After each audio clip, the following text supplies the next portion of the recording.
जानी टीवी देखने वाले सभी मुअज़्ज़ज़ दोस्तों को मेरी तरफ से अस्सलाम वालेकुम। दोस्तों, पिछले 1.5 से 2 सालों के दौरान बेशुमार लोगों ने तुर्की के बने हुए चंद टेलीविज़न ड्रामों में मंगोलों का नाम बहुत बार सुना और इन्हें देखा भी होगा। ये लोग ज़माना कदीम से इसी तरह खाना बदोशों की सी ज़िंदगी बसर कर रहे हैं। एक वक्त था जब इस दुनिया में मंगोलों ने सोचा क्यों ना इस दुनिया में अपनी भी एक अजीम शान सल्तनत की बुनियाद डाली जाए। चंद पहाड़ी कबीलों के मिलने से शुरू होने वाली सल्तनत इतनी खूनरेजी करेगी किसी ने कभी सोचा भी नहीं था। मंगोल सल्तनत का आगाज़ तो मंगोलिया से हुआ था, लेकिन इसका इख्तिताम अरब के मुल्कों में जाकर हुआ। दुनिया की तारीख में बहुत सी सल्तनतें वजूद में आई हैं, लेकिन जो जुल्म बर्बरियत की मिसालें मंगोलों ने रकम की, शायद इतना जुल्म किसी और ने ना किया हो। चीन के काफ़ी सारे इलाके, पाकिस्तान के काफ़ी सारे इलाके, ईरान, आज़रबाईजान के अलावा कोहकाफ के बेशुमार इलाकों पर मंगोलों का कब्ज़ा रहा। सिर्फ यही नहीं, ईरान, इराक, शाम, तुर्की, हत्ता के इन्होंने रूस से लेकर गज़ा यानी फ़लस्तीन तक के इलाकों पर अपनी इजारादारी कायम करने की कोशिश की, जिनमें इन लोगों ने ना सिर्फ कोशिश की बल्कि ये लोग कामयाब भी ठहरे। इस्लाम के आगाज़ के बाद इराक का इस्लामी दुनिया में बहुत बड़ा नाम रहा है, क्योंकि एशिया के ज़्यादातर मुल्कों में इस्लाम के फैलने का सबब यही मुल्क रहा है। जब मंगोलों ने इराक पर हमला किया तो बगदाद पिछले 500 सालों से मुसलमानों की हुकूमत के अंडर था। कहते हैं कि मंगोलों ने इस शहर को फतह करने के बाद इस शहर में खून की नदियां बहा डाली थी। इस शहर की लगभग मुकम्मल आबादी को मार दिया गया था। शहर को लूटने के बाद इन मंगोलों ने शहर को मुकम्मल तौर पर आग लगा डाली थी। सुकूते बगदाद के बाद तारीख ने इनको मंगोल आंधी का नाम दिया, एक ऐसी आंधी जो जहां से भी गुजरती सफाया करती जाती थी। वक्त के साथ साथ जहां एक तरफ अरूज आता है तो जवाल भी मुमकिन होता है, और यही जवाल मंगोलों का शुरू हो चुका था। मुसलमान अब इनकी जंगी तरकीबों को समझ चुके थे। मंगोलों के कई एक कमांडर इस्लाम कबूल कर चुके थे, जिसके बाद लगभग 3 सदियां हुकूमत करने के बाद ये सल्तनत अपने इख्तिताम को पहुंची। मंगोलिया दुनिया के उन चंद ममालिक में से एक है जिन पर कभी भी किसी दूसरे मुल्क ने कब्जा नहीं किया। इस मुल्क में कोई ऐसा खास खजाना भी नहीं है। यही वजह है कि चंद चरवाहों के लिए तो यहाँ पर लड़ाइयाँ होती रहती हैं, लेकिन कभी किसी दूसरी कौम ने आकर इन पर कब्जा नहीं किया था। सल्तनत मंगोलिया के दौरे हुकूमत में इनके 3 शहर दारुल हुकूमत के तौर पर इस्तेमाल होते रहे। पहले पहल ओरगा मंगोलों का दारुल हुकूमत रहा। 25 साल तक हरा हरम और बाकी तमाम अरसा खानबलक इनका कैपिटल रहा। यहाँ एक बात आप लोगों को दिलचस्प लगेगी कि इनका हरा हरम ही वो शहर है जिसके नाम पर आज हम अपनी एक तारीखी सड़क यानी शाहराए रेशम को कराकरम हाईवे का नाम देते हैं। मंगोल अपनी मंगोलियन जुबान में कराकरम शहर को हरा हरम कहते हैं, जहाँ से एक सिल्क रूट बना था। इन्हीं मंगोलों की बदौलत जो पाकिस्तान के पहाड़ी इलाकों से होता हुआ हसन अब्दाल तक पहुँचा था। दरअसल ये सिल्क रूट यानी शाहराए रेशम पाकिस्तान को चीन से ही नहीं बल्कि मंगोलिया तक मिलाती है, और आज की हमारी वीडियो का टॉपिक भी यही मुल्क है। आज हम आपको ना सिर्फ मशरकी एशिया में बसे हुए इस आज़ाद मुल्क के बारे में मालूमात फराहम करेंगे, बल्कि आपको इस मुल्क के हसीन नज़ारे भी दिखाएंगे। लेकिन वीडियो में आगे बढ़ने से कबल नए आने वाले साथियों से मेरी मौदबाना गुजारिश है कि मेरे यूट्यूब चैनल को सब्सक्राइब करने के साथ साथ फेसबुक पेज को भी लाजमी तौर पर फॉलो कीजिए, ताकि हर प्लेटफॉर्म पर आपको हमारी वीडियोस टाइमली मौसूल होती रहें। दोस्तों, चीन और रूस के दरमियान घिरा हुआ ये मुल्क दुनिया के उन 44 मुल्कों में से एक है जिनकी सरहद किसी भी समुंदर को नहीं लगती। कजाकिस्तान के बाद लैंडलॉक यानी ज़मीनबंद मुल्कों की फहरिस्त में रकबे के एतबार से दूसरा बड़ा मुल्क मंगोलिया है। मंगोलिया के बाद चाड और फिर दीगर 41 मुल्क आते हैं। इस मुल्क की सिर्फ शुमाली सरहद रूस, जबकि मशरकी, मगरबी और जनूब की सिमत से इस मुल्क को चीन ने अपने घेरे में ले रखा है। मगरब की जानब से 36 किलोमीटर से कुछ ज़्यादा फासले पर कजाकिस्तान भी वाक़या है। 13 जनवरी 1992 को मंगोलिया में नया आइन मुतारफ़ करवाया गया था, जिसके नतीजे में हर 4 साल के बाद यहाँ पर नए सदर का इंतखाब किया जाता है। मंगोलिया के बारे में अगर दिलचस्प हक़ाइक़ की बात की जाए तो 11 जुलाई मंगोलिया का कौमी दिन माना जाता है।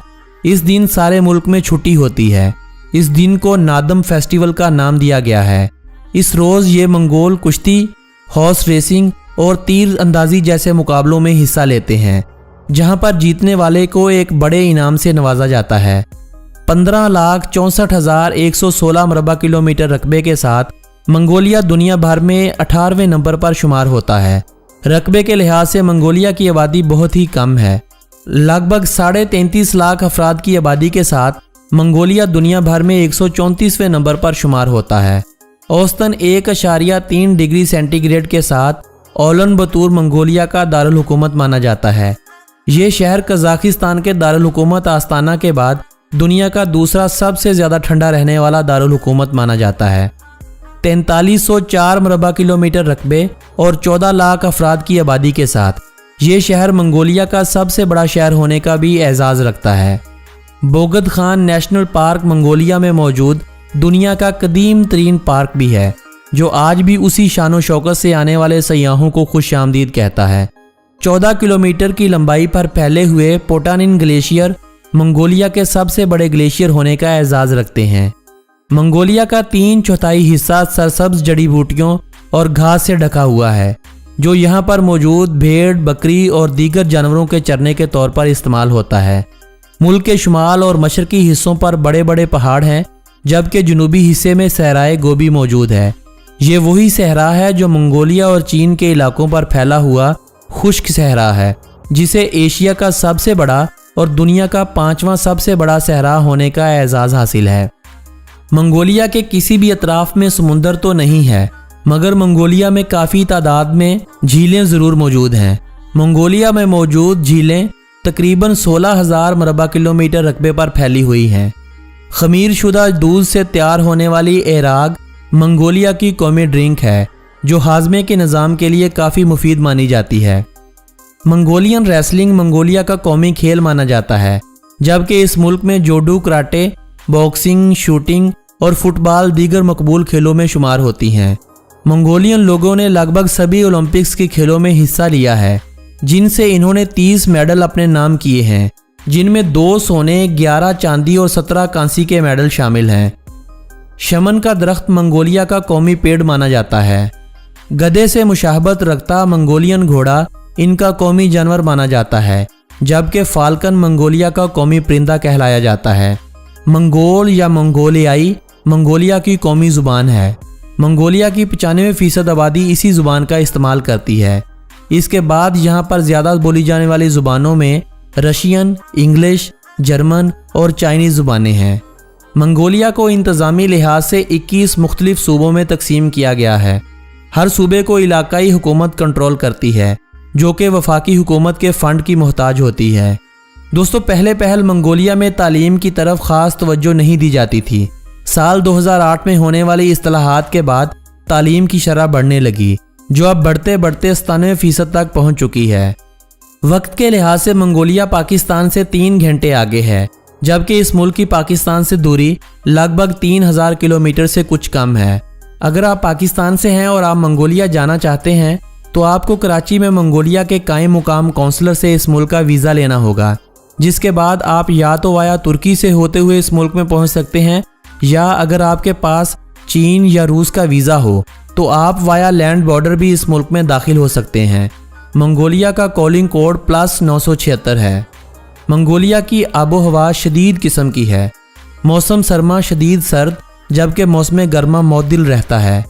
2008 में आने वाले बर्फानी तूफान के बाद 52 अफराद की मौत के साथ 2 लाख से ज़्यादा मवेशी भी जान की बाजी हार गए थे। मंगोलिया में सर्दियों का मौसम बहुत सख्त और तवील होता है। सर्दियां हर साल मंगोलिया में बहुत सी जानी और माली नुकसान करती हैं। मंगोलिया में जराइम की शरह बहुत ही कम है। ये लोग सदियों से खाना बदोशों की सी ज़िंदगी बसर कर रहे हैं। इनका अपना कोई भी ठिकाना नहीं होता। कपड़े से बनी झोंपड़ियाँ इनका आर्जी ठिकाना होती हैं, जिसे ये जब चाहें जहाँ चाहें मुंतकिल कर सकते हैं। लेकिन दुनिया में तरक्की होने के कुछ असरात इन लोगों पर भी पड़ने लगे हैं। अब ये खाना बदोश भी अपनी ज़िंदगी को तब्दील करते नज़र आते हैं। मंगोलियन लोग मेहमान नवाजी में बड़े मकबूल हैं। अपने यहाँ आने वाले मेहमान को ये लोग अपनी कौमी ड्रिंक एराग ज़रूर नोश करवाते हैं। मंगोलिया में मौजूद आबादी के मज़ाहब की बात की जाए तो बुद्ध मज़हब के पैरोकार मंगोलिया में सबसे ज़्यादा पाए जाते हैं, जो आबादी की कुल तादाद का 53% है। दूसरा यहाँ सबसे बड़ा मज़हब इस्लाम है, जो आबादी का 3% है। 2.9% शमानी लोग 2% के करीब मसीही बरादरी भी मंगोलिया में रहाइश पजीर है। 0.4% दीगर मज़ाहब के मानने वालों के साथ साथ 38.6% तादाद ऐसे लोगों की है जो किसी भी मज़हब पर यकीन नहीं रखते। मंगोलिया एक और लिहाज से भी बड़ा खुशकिस्मत इलाका है। यहाँ पर किसी भी मज़हब के लोगों को इबादत करने से रोका टोका नहीं जाता। यहाँ हर किसी को आज़ादी है कि अपनी इबादत जैसे चाहे अदा करे। मंगोलियन लोग आसमान को अपना बाप और ज़मीन को अपनी माँ कहते हैं। वो सिर्फ इन्हीं दोनों के अलावा पहाड़ों, नदी नालों तक को पूजते हैं। इस मुल्क में ऐसे भी लोग बसते हैं जिनका कोई भी मज़हब नहीं है। पाकिस्तानी काफ़ी कमज़ोर मईशत वाले मुल्कों में भी चले जाएं तो वहाँ जाकर पाकिस्तान की करेंसी कमज़ोर नज़र आती है, मगर मंगोलिया में ऐसा नहीं है, क्योंकि मंगोलिया में जाकर पाकिस्तान का 1 रुपया भी 15 तुगरिक के बराबर हो जाता है। मंगोलिया में बच्चों को बड़ा प्यार किया जाता है। मंगोलिया में औसतन हर माँ के 4 से 5 बच्चे होते हैं। इस मुल्क में 5 बच्चों वाली माँ को बड़ी इज्जत की निगाह से देखा जाता है। भेड़, बकरियां, गाय, ऊंट और घोड़े मंगोलिया में पाली जाने वाली जानवरों की 5 सबसे बड़ी इकसाम हैं, जिनकी तादाद का अंदाज़ा आप इस बात से लगा सकते हैं कि मंगोलिया में सिर्फ घोड़ों की तादाद इंसानों की तादाद का 13 गुना ज़्यादा है और भेड़ बकरियां इंसानों से 30 गुना ज़्यादा हैं। लोग चरागाहों में भेड़ बकरियां पालकर गुजारा करते हैं। ये भेड़ बकरियां ही मंगोलिया की मईशत में एक सबसे बड़ा किरदार अदा करती हैं। जानवरों के अलावा माइनिंग इंडस्ट्री मंगोलिया की मईशत में 21% आमदनी का इजाफा करती है, जबकि ज़राअत से हासिल होने वाली आमदनी कुल आमदनी का 16% है। ग्रीनलैंड और फाकलैंड जज़ाइर के बाद मंगोलिया दुनिया का तीसरा सबसे कम गुंजान आबादी वाला मुल्क भी है, जहाँ पर 1 मुरबा किलोमीटर के अंदर सिर्फ 2 अफराद रहाइश पजीर हैं।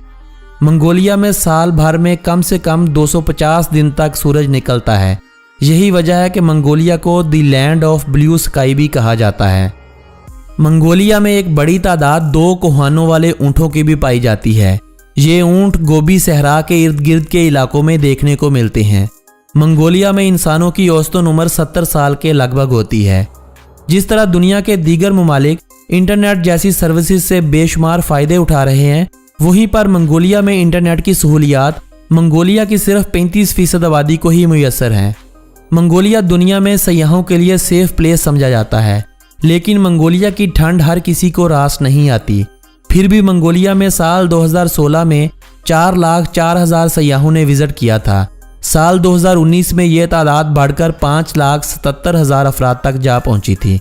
लेकिन इसके बाद कोविड के चलते जहां दुनिया भर की सयाहत में कमी आई, वहीं पर मंगोलिया पर भी इसका खास असर पड़ा है। इस मुल्क में टूरिज्म की गर्ज से आने वालों में सबसे ज़्यादा लोगों का ताल्लुक चीन से होता है। इसके बाद रूसी लोग, फिर कोरियन, जापानी और अमरीकी बाशिंदे काबिल ज़िक्र हैं। मंगोलिया के तफरीही मुकामात, मंगोलिया के वीज़े के हसूल और मंगोलिया के बारे में रह जाने वाली बाकी बातों का तज़किरा हम मंगोलिया पर बनाई जाने वाली अगली वीडियो में करेंगे। आज की ये वीडियो अगर आप दोस्तों को पसंद आई हो तो इस वीडियो को अपने अजीज़ो अहबाब के साथ व्हाट्सएप और फेसबुक वाल पर लाजमी शेयर कीजिए। मेरी हौसला अफजाई के लिए वीडियो के नीचे दिया गया लाइक का बटन प्रेस करना हरगिज़ ना भूलें। आपके लाइक करने से या आपके कमेंट करने से ही मुझे पता चलता है कि आप मेरी इस कावश को किस कदर पसंद करते हैं। अगली वीडियो तक अपने इस दोस्त मोहम्मद नबील को दीजिएगा इजाज़त। अल्लाह निगहबान।